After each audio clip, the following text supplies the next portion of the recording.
సమాజాన్ని ఎందుకు ఇటువైపు నడుస్తుంది అని అంటే మనం చూపించే విషయాలు అలా ఉన్నాయి, చూపించే సినిమాలు అలా ఉన్నాయి, చూపించే సీరియల్ అలా ఉన్నాయి, చూపించే ఆదర్శమైన వ్యక్తులు అలా ఉన్నారు. మనం ఎవరైతే హీరోలు అనుకుంటున్నామో వాళ్ళు ప్రొద్దున లేస్తే విడాకులు తీసుకొని ఇంకొకరిని పెళ్లి చేసుకొని, విడాకులు తీసుకొని ఇంకొకరిని పెళ్లి చేసుకొని, ఇలాంటివి చూస్తుంటే మనం కూడా అది నార్మలైజ్ అయిపోయింది మన భారతీయ సంస్కృతిలో. కానీ ఎక్కడైతే ధర్మం ఉంటుందో, రాముడు ఆదర్శంగా ఉన్న వ్యక్తి ఎప్పుడూ అలాంటి తప్పు చేయలేదండి. ఎందుకంటే రాముడు ఏకపత్ని వ్రతుడు. ఎంత కమిట్మెంట్ ఉండాలి భార్య పట్ల, భర్తకు కూడా అలానే అండి. ఇప్పుడు ఒకళ్ళు తప్పు అంటే, ఇప్పుడు చాలా మంది అనుకుంటారు ఇది ఎత్తి పురుషులకే వర్తించింది అని. పురుషులకు ఎంతైతే వర్తిస్తుందో అంతే స్త్రీలకు కూడా వర్తిస్తుంది, స్త్రీలకు ఎంతైతే వర్తిస్తుందో అంతే పురుషులకు కూడా వర్తిస్తుంది. కాబట్టి ఈ 4 చాలా జాగ్రత్తగా ఉండాలి. పర స్త్రీ సంఘము, పర పురుష సంఘం, వీటి నుంచి చాలా జాగ్రత్తగా ఉండాలి. ఈ 4 కానీ మనం ఆచరించగలిగితే మన జీవితంలో, చెయ్యకూడనివి 4, చెయ్యాల్సినవి 4. ఇప్పుడు మనం చెయ్యకూడనివి 4 గురించి విన్నాం కదా, చెయ్యాల్సిన 4 ఏంటో ఒక నిమిషంలో చెప్పేస్తా. మంచి భక్తుల యొక్క సాంగత్యం, మంచి పుస్తకాలు చదవటం, భగవన్నామాన్ని జపం చేయటం, మంచి ఆహారాన్ని స్వీకరించటం. ఈ 4 చేస్తే మనం డైరెక్ట్గా భగవంతుడి యొక్క శ్రీచరణాల దగ్గర ఉంటాం అనమాట. ఓకే, ఇవన్నీ జరగాలి అని అంటే మనం ఆధ్యాత్మికం వైపు మన మనసును మళ్ళించాలి. మనకి ఆధ్యాత్మికము అవసరము అని మనం తెలుసుకోవాలి. ఎప్పుడైతే తెలుసుకుంటామో మనం సమయాన్ని ఇవ్వగలుగుతాం. ఓకే ప్రభుజీ, జపం అని అంటుంటారు. నిజంగా జపం అంటే ఏంటి ప్రభుజీ? ఏ విధంగా జపం చేయాల్సి ఉంటుంది? జపము మనకి కలియుగంలో తరించడానికి మార్గం. కృతేయ ధ్యాయతో విష్ణుం త్రేతాయాం యజతోమకై ద్వాపరే పరిచర్యాయాం కలో తత్ హరికీర్తనం అని చెప్పారు.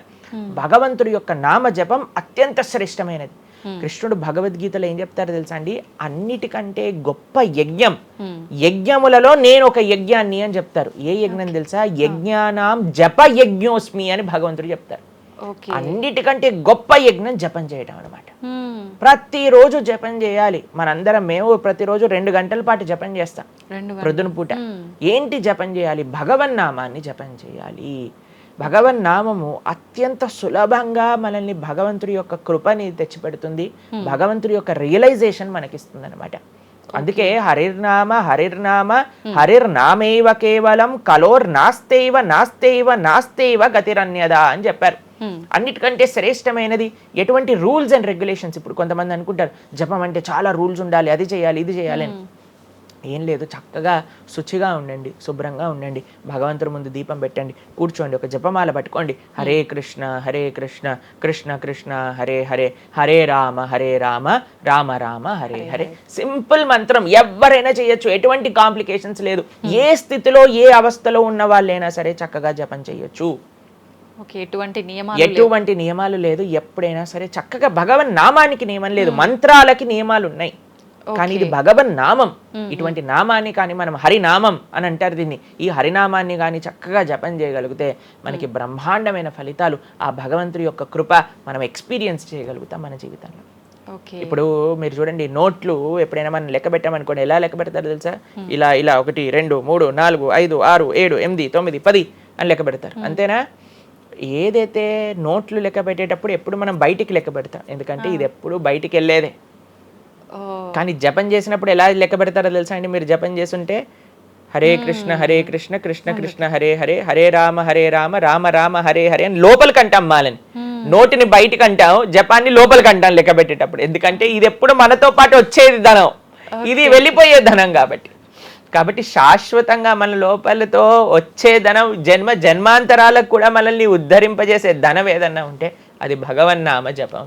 నిజంగా ఎంత మంచి మాట ప్రభుజీ. అసలు ఈ లాజిక్ అర్థమే కాలేదు ఎప్పుడు మాకు. మీరు చెప్పేదాకా ఇంత లాజిక్ ఉంది అని అనిపించలే. చాలా మంచిగా చెప్పాము. ప్రతి ఒక్కళ్ళు చిన్న పిల్లల నుంచి, మా దాంట్లో మా గ్రూప్ లో మీరు చూస్తే చిన్న పిల్లల నుంచి వృద్ధుల వరకు అందరు జపం చేస్తారు.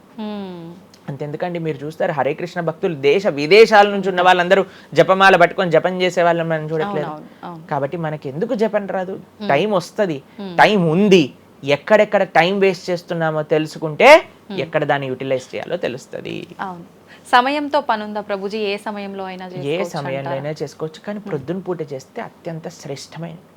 ప్రొద్దున పూట మనం త్వరగా లేసి త్వరగా స్నానం చేసి త్వరగా జపం చేసుకోగలిగితే ఆ రోజంతా బ్రహ్మాండంగా ఉంటుంది. ధ్యానం కూడా చేస్తుంటారు చాలా మంది. జపానికి ధ్యానానికి వ్యత్యాసం ఏంటి ప్రభుజీ? మనము భగవన్నామ మంత్రాన్ని నామాన్ని జపం చేస్తూ భగవంతుడి గురించి ధ్యానం చేయాలి. ఓకే. ఇప్పుడు జస్ట్ ధ్యానం, చాలా మంది మాకు ఈ కంప్లైంట్ చేస్తుంది, ఇప్పుడు ఈ ధ్యానం చేస్తే మనసు నిలకడగా ఉండట్లేదు, మనసు ఎక్కడికి వెళ్ళిపోతుంది, అక్కర్లేని ఆలోచనలు వస్తున్నాయి. ఇప్పుడు చూడండి, పిల్లవాడు అటు ఇటు ఇటు అటు కదులుతున్నాడు అనుకోండి, ఇంట్లో ఏయ్ అనగానే సైలెంట్ అయిపోతారు. అలా మన మనసు కూడా అటు ఇటు ఇటు అటు కదులుతూ ఉంటుంది. కానీ ఎప్పుడైతే మనం మంత్రంతో ధ్యానం చేస్తామో అప్పుడు మనసు ఇలా వెళ్ళిపోయింది అనుకోండి పక్కకి, హరే కృష్ణ అనగానే ఆ మనసు వచ్చేస్తుంది, వామ్మో వీడు కాన్షియస్గా ఉండండి నేను అటు ఇటు వెళ్తుంటే. కాబట్టి మనసు కూడా మనం ఆ నామం పట్ల మనం ధ్యానం చేయొచ్చు. ఎప్పుడైతే మనం నామాన్ని మంచిగా జపం చేస్తామో ఆ నామంలోంచే భగవంతుడి యొక్క రూపం, గుణం, లీల అవన్నీ కూడా ప్రకాశితం అవుతాయి.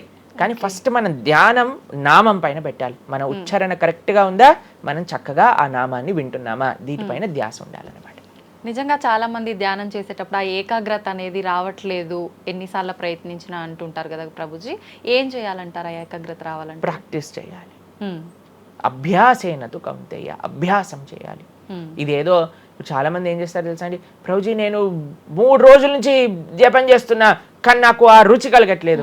అయ్యా 300 కోట్ల జన్మలు తీసుకున్నాం మనము, ఆ జన్మాంతరాల్లో ఉండే వాసనలు ఉన్నాయి కదా, కొద్దిగైనా మనం సమయం ఇవ్వాలి భగవంతుడి యొక్క నామం. ఇప్పుడు మురికి పట్టిన ఒక క్లాత్ ఉందనుకోండి, ఇంకులో ముంచేసిన క్లాత్ ఉందనుకోండి, దాన్ని ఇచ్చాననుకోండి, ఇప్పుడు ఒక్క ఉతుకుల్లో పోతుందా ఇంకంతా? ఒక ఉతుకు తర్వాత ఇంకో ఉతుకు తర్వాత ఇంకో కొద్దిగా వెళ్తూ ఉంటుంది, కొద్దిగా వెళ్తూ ఉంటుంది. కొన్నిసార్లు మనకి ఫస్ట్ 3-4 వాషెస్లో తెలియదు అసలు పోయిందా లేదా. పోతుంది కానీ మనకంత ఎవిడెంట్గా కనిపించదు. కానీ 10, 15, 20, 30 సార్లు అయ్యాక తెలుస్తుంది. 100 సార్లు అయ్యాక మళ్ళీ మనకి తెల్లగా ఆ క్లాత్ బయటికి వచ్చేస్తుంది.